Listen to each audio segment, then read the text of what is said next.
Hey hello, welcome to chemistry and tool. तो इस video में बात करने वाले हैं फोटो केमिस्ट्री के एक सबसे इंपॉर्टेंट टॉपिक की। यार इस टॉपिक को पढ़े बिना फोटो केमिस्ट्री कंप्लीट ही नहीं होती है, फिर वो फिजिकल केमिस्ट्री हो या ऑर्गेनिक केमिस्ट्री की बात करूँ। फोटो केमिस्ट्री दोनों पार्ट्स में पढ़ाई जाती है, फिजिकल में भी पढ़ाई जाती है और ऑर्गेनिक में भी पढ़ाई जाती है। बस फर्क इतना है कि फिजिकल केमिस्ट्री में हम जो पढ़ते हैं वहाँ पे हम उसका फिजिकल एस्पेक्ट पढ़ते हैं, हम उसके डेरिवेशंस पढ़ते हैं, हम उसके प्रिंसिपल्स को समझने की कोशिश करते हैं। और ऑर्गेनिक केमिस्ट्री में हम जो फोटो केमिस्ट्री पढ़ते हैं वहाँ पे हम डायरेक्ट इसका एप्लीकेशन देखते हैं कि ऑर्गेनिक मॉलिक्यूल्स पे क्या एप्लीकेशन होगा, क्या प्रोडक्ट बनेगा, क्या प्रोडक्ट नहीं बनेगा, किस कंडीशन में क्या रिएक्शन होगा कि नहीं होगा।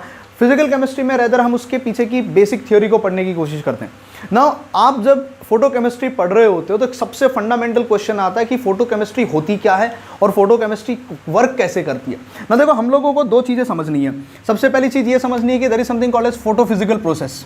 फोटोफिजिकल प्रोसेस ना, ये जो फोटोफिजिकल प्रोसेस होता है, ये मैंने प्रीवियस वीडियोस में भी एक वीडियो में बताया था, जब मैंने स्टार कांस्टेंट से रिलेटेड एक वीडियो बनाया था। उसमें भी फोटोफिजिकल प्रोसेस ये होता है कि आपके पास एक रिएक्टेंट होगा, उसके ऊपर एक एनर्जी आके टकराएगी, उस एनर्जी एक रेडिएशन आके टकराएगी। रेडिएशन का एनर्जी एच म्यू के साथ लिख सकते हैं, या मैं लिख सकता हूँ आर प्लस एच म्यू। वो एक्साइटेड स्टेट में चला जाएगा, एक्साइटेड स्टेट में जाने के बाद फिर से वो रिएक्टेंट हो जाएगा और वो फिर से उसी एनर्जी को एमिट कर देगा। यहाँ पर आपका सिर्फ फिजिकल स्टेट चेंज होगा, मैं कह सकता हूँ एक तरीके से, या फिजिकल प्रोसेस होगा। यहाँ पे there will be no chemical reaction involve.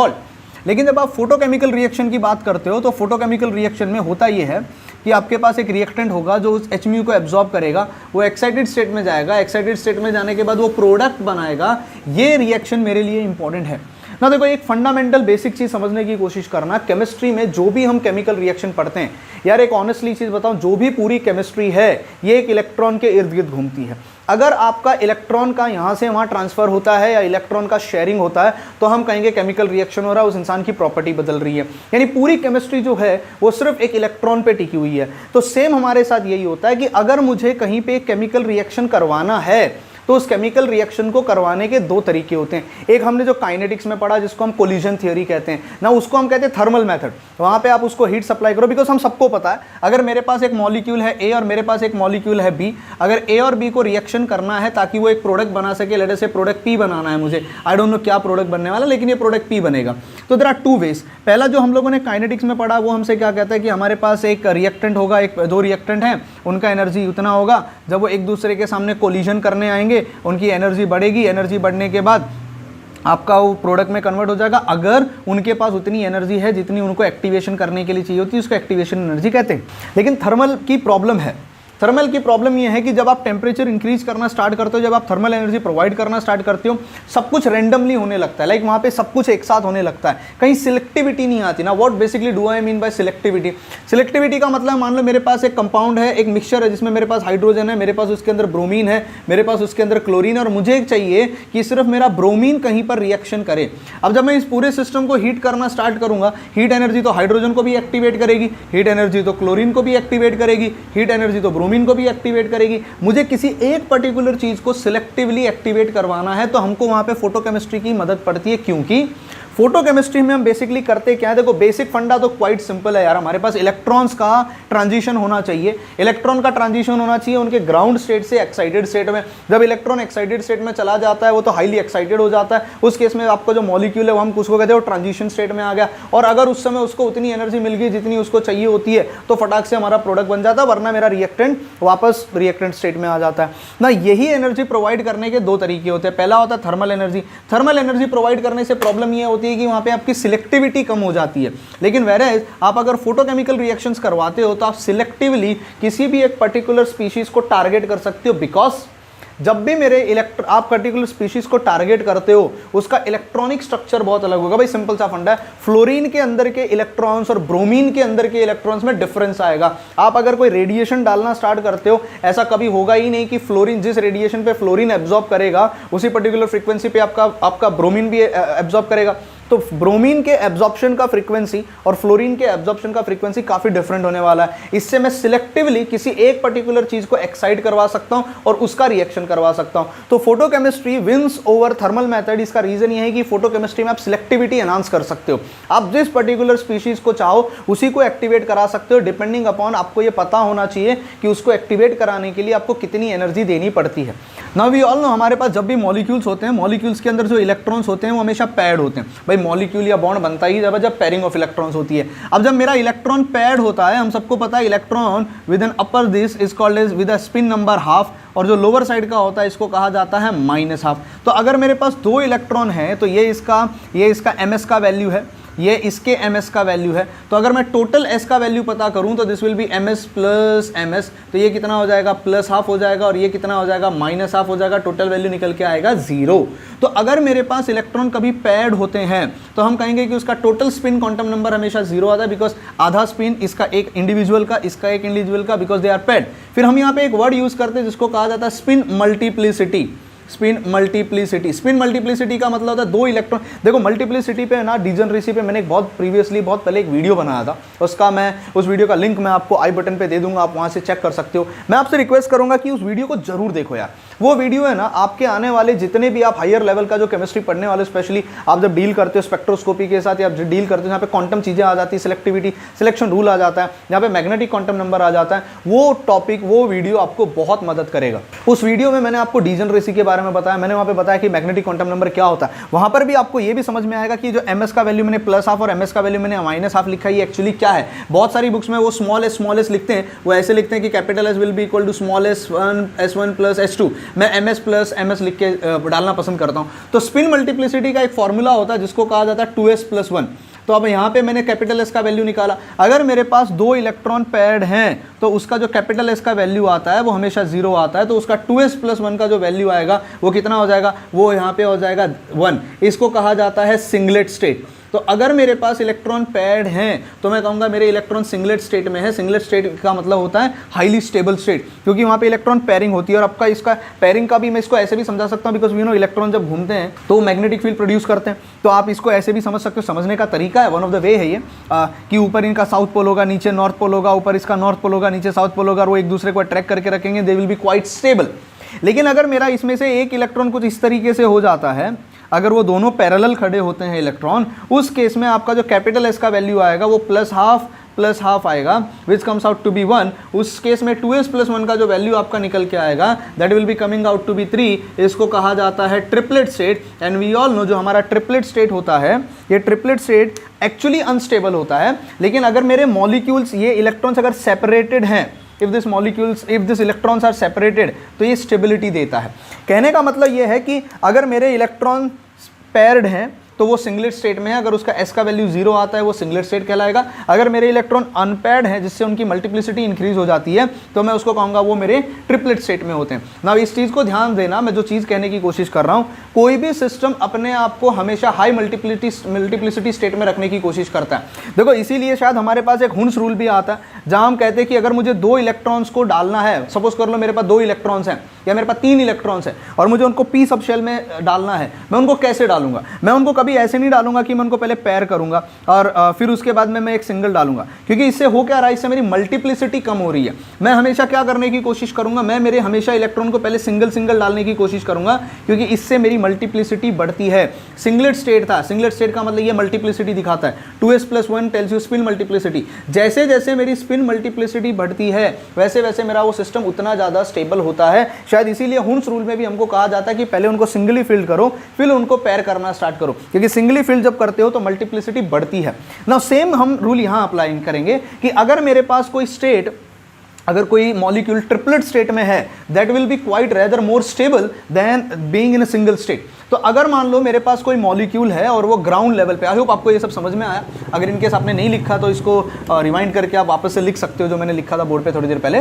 तो अगर मेरे पास मानो एक मॉलिक्यूल है जो ग्राउंड स्टेट में ऑब्वियसली इलेक्ट्रॉन पैड होंगे। अब अगर उसके इलेक्ट्रॉन पैड हैं, मान लेते हैं ये उसका ग्राउंड स्टेट है और उसके इलेक्ट्रॉन पैड हैं यहाँ पे दोनों इलेक्ट्रॉन, तो ऑब्वियसली वो सिंगलेट स्टेट में होगा। हम उस सिंगलेट स्टेट को, जिसको हम ग्राउंड स्टेट भी कह सकते हैं एक तरीके से, हम उसको नाम डालेंगे S0। S stands for singlet, ठीक है, S स्टैंड्स फॉर सिंगलेट। तो उस समय उसकी एनर्जी इतनी होगी। अब तुम इसके ऊपर रेडिएशन डालो, ये मॉलिक्यूल जो था ये अपनी उस एनर्जी को एब्जॉर्ब करेगा जब उसकी फ्रीक्वेंसी मैच हो जाएगी। और इसमें से अब एक इलेक्ट्रॉन एक्साइटेड स्टेट में जाने वाला है फ्रॉम दी अब इसमें आपको थोड़ा मॉलिक्यूलर ऑर्बिटल डायग्राम भी आना चाहिए।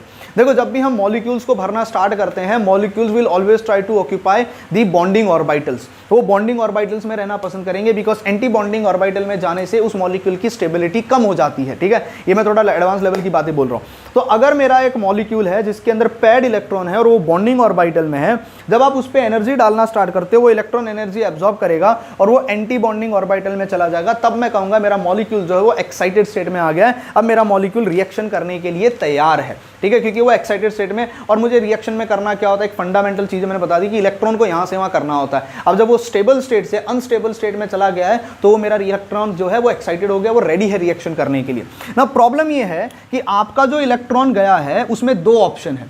पहला ऑप्शन, क्या आपका इलेक्ट्रॉन जैसा था वैसे के वैसा ऊपर गया है?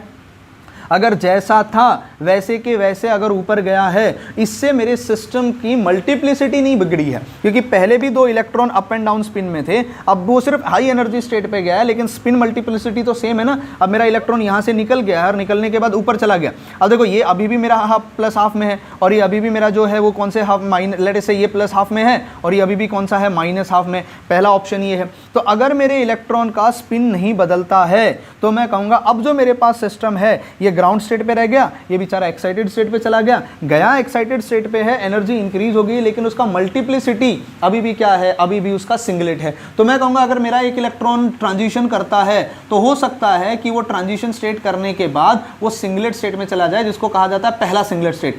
हो सकता है वो और एनर्जी एब्जॉर्ब करे और एक्साइटेड हो जाए, पर और एक्साइटेड होने के बाद भी वो अपना स्पिन उतना ही रखे एंटी पैरेलल, तो वो सेकंड सिंगलेट स्टेट में चला गया। और एक्साइटेड स्टेट में चला जाए तो हो सकता है वो थर्ड सिंगलेट स्टेट में चला गया। तो ऐसे करके मेरे पास बहुत सारे सिंगलेट स्टेट हो सकते हैं, वो हाई एनर्जी के होंगे, लेकिन वहां पे मेरा ग्राउंड में जो एक इलेक्ट्रॉन रह गया था और जो मेरा ऊपर एक इलेक्ट्रॉन चला गया था, with respect to this electron, यहां का इलेक्ट्रॉन अभी भी नीचे रहेगा, यहां का इलेक्ट्रॉन अभी भी नीचे रहेगा, यहां का इलेक्ट्रॉन अभी भी नीचे रहेगा, यानी they will be anti parallel to each other, जिससे उनका स्टेट सिंगलेट रहेगा।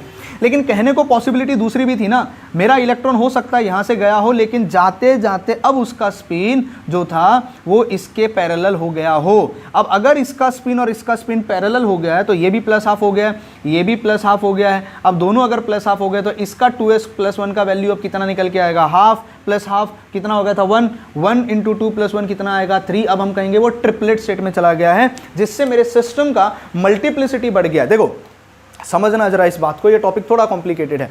इवन दो मेरा इलेक्ट्रॉन हाई एनर्जी स्टेट में गया है, वो एक्साइटेड स्टेट में है, लेकिन एक्साइटेड स्टेट में जाने से उसके इलेक्ट्रॉन का स्पिन का फ्लिपिंग हो गया। अगर स्पिन एंटी पैरेलल हो गया है, एंटी पैरेलल होना उसको स्टेबिलिटी प्रोवाइड कर रहा है, लेकिन एनर्जी एब्जॉर्ब करके हाई एनर्जी स्टेट में गया, तो वो एक्साइटेड स्टेट में तो जाएगा, obviously no doubt excited state में जाएगा, उसकी एनर्जी भी बढ़ेगी, लेकिन उतनी नहीं बढ़ेगी जितनी वो सिंगलेट स्टेट में जाने से बढ़ती। देखो यहां पर भी वो था, यहाँ पर था, यहीं से यहाँ चला गया है, कोई एक्स्ट्रा स्टेबिलिटी नहीं है, ये उल्टा अनस्टेबल हो गया, फिर और एनर्जी लेके ऊपर चला जाता, और एनर्जी लेके ऊपर चला जाता। लेकिन इस केस में क्या हुआ, एनर्जी एब्जॉर्ब किया है, लेकिन ट्रिपलेट स्टेट में गया, और ट्रिपलेट स्टेट में जाने से थोड़ा स्टेबल हो जाएगा।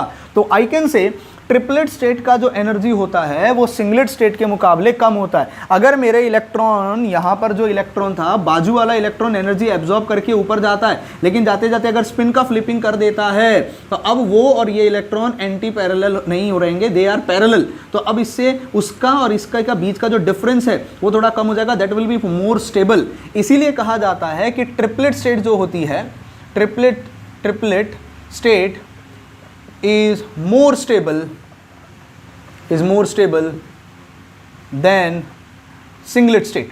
अब triplet state is more stable than singlet state, इसके रीजंस हैं भाई। देखो ऑनेस्टली आपको बोल रहा हूँ, ये रीजन समझने के लिए कि क्यों ट्रिपलेट स्टेट है, एक मैं सिंपल वर्ड्स में कह देता हूँ कि उसका मल्टीप्लिसिटी इंक्रीज हो जाता है, और हर सिस्टम अपनी मल्टीप्लिसिटी इंक्रीज करना चाहता है। Every system wants more probability, more randomness, जहाँ पे वो ज़्यादातर ओरिएंटेशन ऑक्यूपाई कर सके। क्योंकि मैंने ये स्पिन मल्टीप्लिसिटी पे एक वीडियो बनाया डीजनरेसी का, रोटेशनल स्पेक्ट्रोस्कोपी के प्लेलिस्ट में आपको मिल जाएगा। तो और इसको आप क्वांटम केमिस्ट्री में भी पढ़ते हैं हम कि every system tries to remain in the more multiple state, तो ज्यादा मल्टीपल स्टेट में रहने की कोशिश करता है, जिससे उसका मल्टीप्लिसिटी इंक्रीज हो जाए। तो triplet state will be more stable. अच्छा सेकंड, ये सिंगलेट स्टेट है, लेकिन सेकंड, इसके मुकाबले ट्रिपलेट स्टेट जो सेकंड होगा that will B quite more stable, उसमें उतनी एनर्जी नहीं होगी। अब आपको मैं याद दिलाना चाहता हूं, मैंने एक वीडियो बनाया था लेजर और मेजर पे, वर्किंग ऑफ लेजर।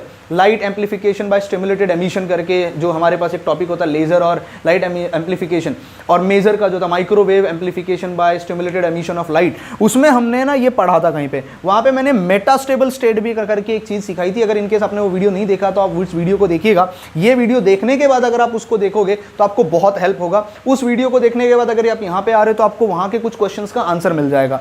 तो मेरे पास जब भी एक इलेक्ट्रॉन होता है, अगर वो एक्साइटेड स्टेट में चला जाता है, वो अगर सिंगलेट स्टेट में है, it will be more unstable, वो वहां पे जाने के बाद अनस्टेबल रहेगा। लेकिन अगर वो ट्रिपलेट स्टेट में है तो काफी देर तक स्टेबल होगा ना। यहीं से हमको पूरा फोटोकेमिस्ट्री पढ़ना है। देखो, एक बार वो सिंगलेट स्टेट से पहली सिंगलेट स्टेट में चला गया, उसके बाद दुनिया भर के प्रोसेस की पॉसिबिलिटीज है। पॉसिबिलिटी पहली कौन सी है? देखो, जब वो यहां से वहां जाएगा, हम उसको कहेंगे इंटरनल कन्वर्जन। वो एक सिंगलेट स्टेट से दूसरे सिंगलेट स्टेट में चला गया, इंटरनल कन्वर्जन हो गया। अब वो सिंगलेट स्टेट में जाने के बाद सिंस वो अनस्टेबल है, वो वापस से नीचे आ सकता है स्टेबिलिटी गेन करने के लिए। जब वो वापस से नीचे आएगा स्टेबिलिटी गेन करने के लिए, तो अपनी ली हुई एनर्जी को एमिट करने की कोशिश करेगा।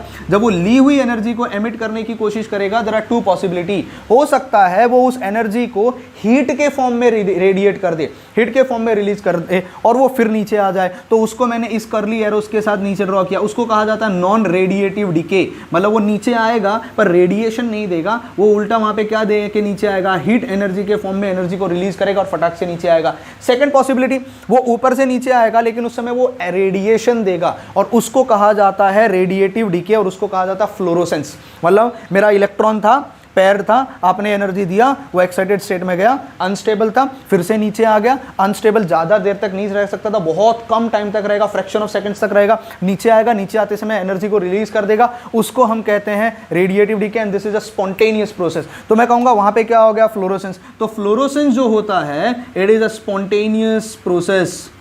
तो स्पॉन्टेनियस प्रोसेस होता है क्योंकि अपने आप होता है, फटाक से नीचे आ जाता है, उसको कहा जाता है फ्लोरोसेंस ना। सेकंड पॉसिबिलिटी क्या थी? हो सकता था मेरा इलेक्ट्रॉन यहां से सिंगलेट स्टेट में चले जाए।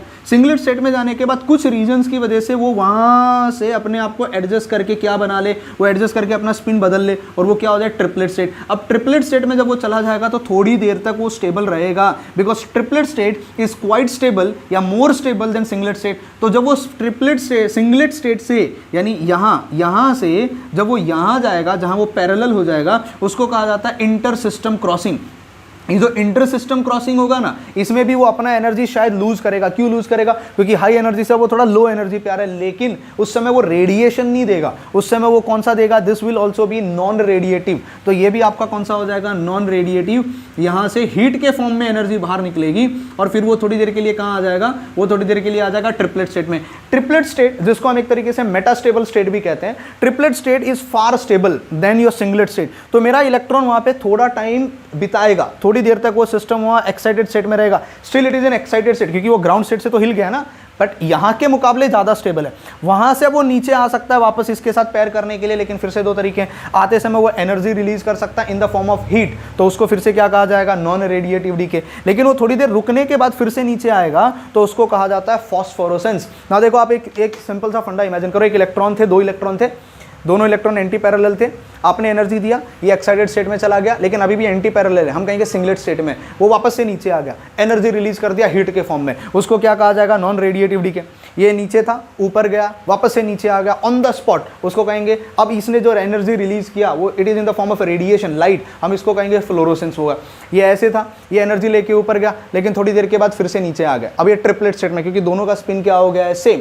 ये ट्रिपलेट स्टेट में ये थोड़ी देर रुकेगा, काफी स्टेबल है, रेदर देन ये इसका ज्यादा स्टेबल। तो जितनी ज्यादा स्टेबिलिटी लाइफ टाइम उतना इंक्रीज हो जाता है, कि जितनी कम स्टेबिलिटी लाइफ टाइम उतना कम होता है, वो फटाक से नीचे आएगा। अब ये थोड़ी देर यहाँ पे रहेगा, अब ये वापस से इसके साथ आ सकता है। जब ये वापस से इसके साथ आएगा तो ये पैर होने के लिए आएगा। ये ऐसे था ना, वापस से आएगा तो पैर होने के लिए आएगा, तो अपना एनर्जी रिलीज करेगा। एनर्जी रिलीज कितने फॉर्म में कर सकता है? दो तरीके से, या तो लाइट के फॉर्म में कर सकता है, या तो हीट के फॉर्म में। हीट के फॉर्म में किया, अपने को उसका फायदा नहीं होगा, उससे सिर्फ सिस्टम गर्म होगा, उसको कहा जाएगा नॉन रेडिएटिव डीके। अगर लाइट के फॉर्म में एमिट किया, उसको कहा जाता है फॉस्फोरोसेंस। तो तुमको नहीं लगता फॉस्फोरोसेंस थोड़ी देर के बाद होता है और फ्लोरोसेंस ऑन द स्पॉट होता है? गया, वापस आया, एनर्जी, यहां गया, थोड़ी देर रुका, फिर से नीचे आ गया, फिर एनर्जी दिया। तो फॉस्फोरोसेंस थोड़ी देर के बाद होता है, और फ्लोरोसेंस जो होता है वो स्पॉन्टेनियसली होता है। तो जबलॉन्स्की डायग्राम जो है वो आपको यही समझने में मदद करता है कि अगर, अच्छा, इससे हम बहुत सारी चीजें कर सकते हैं। इससे हम सीरियसली बहुत सारी चीज़ें कर सकते हैं। यहाँ पे मैंने आपको सिर्फ बेसिक्स पढ़ाया है कि जैवलॉन्स्की डायग्राम, जिसको मॉलिक्यूलर ट्रांजिशन कहा जाता है, इसका यूज़ क्या है। अब इसी के बेसिस पे और इसी को पकड़ते हुए हम काफ़ी कुछ पढ़ने वाले हैं, हम काफ़ी कुछ सीखने वाले हैं कि मेरे एक मॉलिक्यूल में हम क्या क्या और काम कर सकते हैं। इसी बेसिक प्रिंसिपल को पकड़ के हमने लेज़र का वर्किंग बनाया। इसी बेसिक प्रिंसिपल को पकड़ के पहले हमने मेजर बनाया था, फिर हमने लेज़र बनाया कि हम लेज़र कैसे बना सकते हैं। Maser was the first thing, microwave amplification या लाइट एम्पलीफिकेशन, और उसके बाद में हमने लाइट एम्पलीफिकेशन किया। तो पहले मेजर आया था, बाद में लेज़र आया था। मेजर लेज़र के वर्किंग मैंने ऑलरेडी एक वीडियो बना दिया, आप उसको देख सकते हो। तो आई होप जैवलॉन्स्की डायग्राम यहाँ तक क्लियर है। तो इस वीडियो में अगर आपको जैवलॉन्स्की डायग्राम का बेसिक समझ में आ गया होगा, इसके ऊपर बहुत सारे क्वेश्चंस आते हैं अक्सर नेट सेट में, इवन दो इसमें बहुत सारे डेरिवेशंस भी इंक्लूडेड। अगर आप फोटोकेमिस्ट्री में हायर लेवल पे पढ़ना स्टार्ट करोगे, हम उन डेरिवेशंस को भी देखने की कोशिश करेंगे। एक को कहा जाता है स्टर्न-वुल्मर इक्वेशन, हम स्टर्न-वुल्मर इक्वेशन को भी देखेंगे कि वो क्या है, और उसके पूरा डेरिवेशन देखेंगे, क्योंकि वो भी अक्सर नेट सेट में आता है, गेट में आता है। आईआईटी जैम में भी कभी कभी उसके ऊपर क्वेश्चन पूछा जाता है। जितने आईआईटी जैम वाले स्टूडेंट्स हैं उनको मैं कहना चाहूँगा कि ये डायग्राम और इससे रिलेटेड जो भी अब मैंने चीज़ें पढ़ाई हैं, ये transition, inter system crossing, internal conversion, non radiative decay, radiative decay, fluorescence, phosphorescence, ये चीज़ें आपके लिए काफ़ी इंपॉर्टेंट है। इसके ऊपर कोई भी थ्योरेटिकल क्वेश्चन बन सकता है ना। एक फॉर्मेलिटी कर देता हूँ, इनकेस अगर आपको ये वीडियो अच्छा लगा हो तो सब्सक्राइब करना मत भूलिएगा। लाइक बटन पे क्लिक करो ना करो फ़र्क नहीं पड़ता, यूट्यूब उसका पैसा नहीं देता है, लेकिन आप शेयर करना मत भूलिएगा। वीडियोस को जितना हो सके उतना शेयर करो अपने सोशल मीडिया अकाउंट्स पे, जहाँ आप कर सकते हो। बेशरम होकर कर लो, क्या पता आप जैसे कोई और स्टूडेंट हो जो इंतजार कर रहा हो, जो इसको शायद ये वीडियो मिल जाए और वो उसकी कहीं ना कहीं कुछ मदद हो जाए। So in case if you like this video, please do share videos. Bye bye, take care and God bless you all.